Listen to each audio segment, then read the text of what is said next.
My mission, should I choose to accept it, is to rank the 7 Mission Impossible movies in order of my personal preference.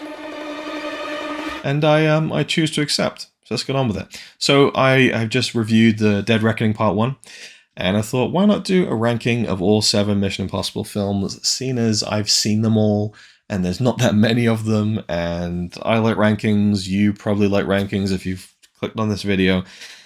So let's get to it. I have some thoughts on all 7 movies. So at the very bottom, at number 7, we have Mission Impossible 3, directed by J.J. Abrams. I don't like it. I just don't like it. I don't dislike it. I just don't like it. I don't like it because I don't remember it. I couldn't tell you the third thing about it. I can tell you a couple of things.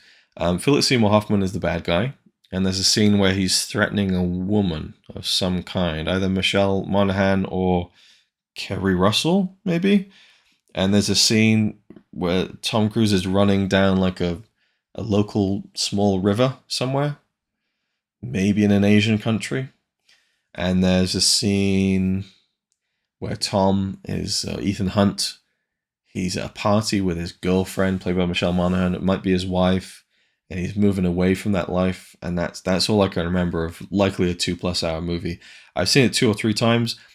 Every time I watch it, I think, oh yeah, this is actually really good. I've forgotten how good this was. And then I just promptly forget everything about it.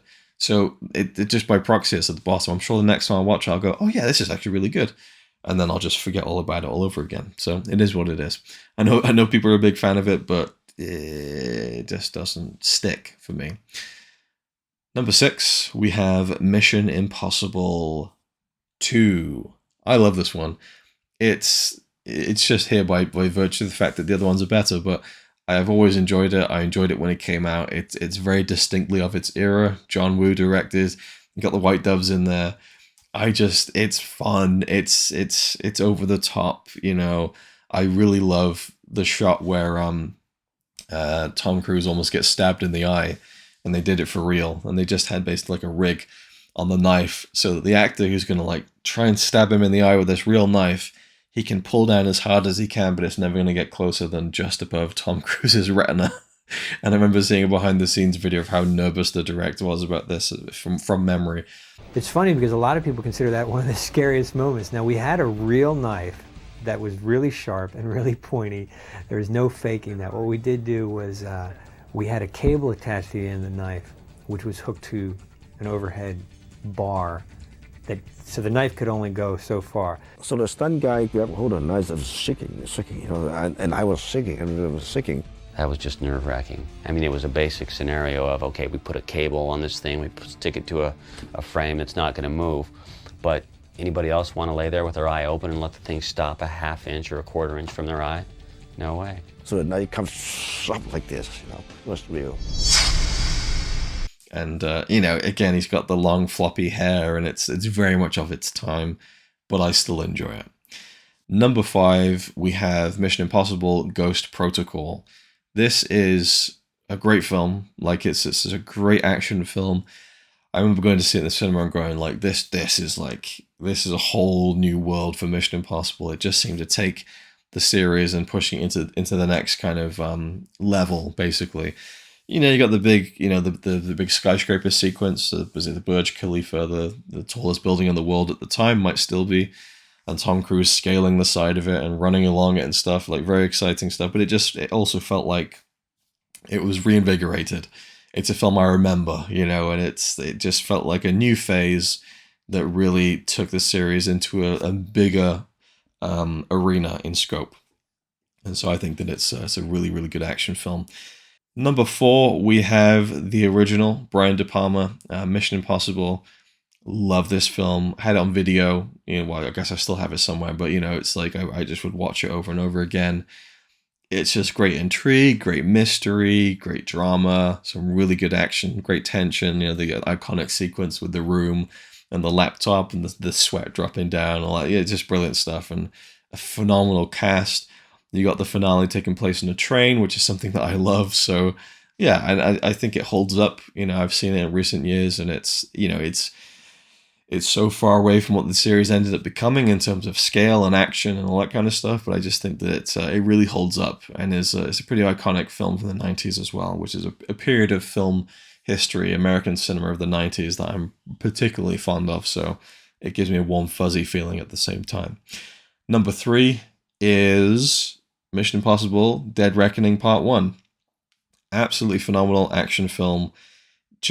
I loved everything about it. You know, it really works. It's a big scale action film with a really good story, perfectly told tension. You feel the stakes in it. I didn't really talk about that in my review of the film, but I love how you actually genuinely feel decent stakes.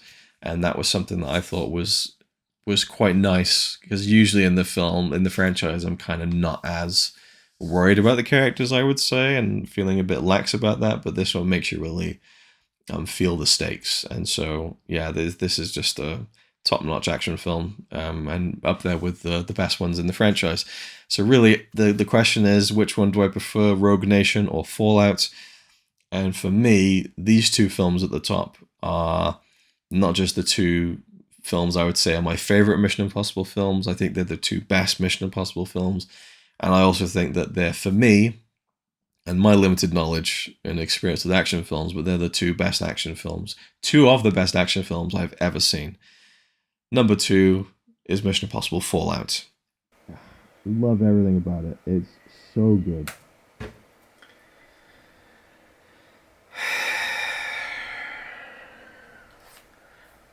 And of course, by Fallout, I mean Rogue Nation.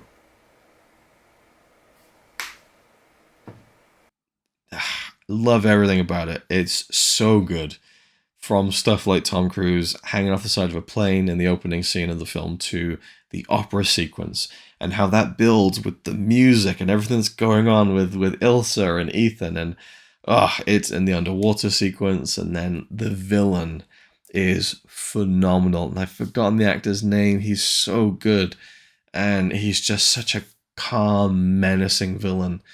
I just think he's so memorable, and he carries over into the next film as well. Is it Sean something?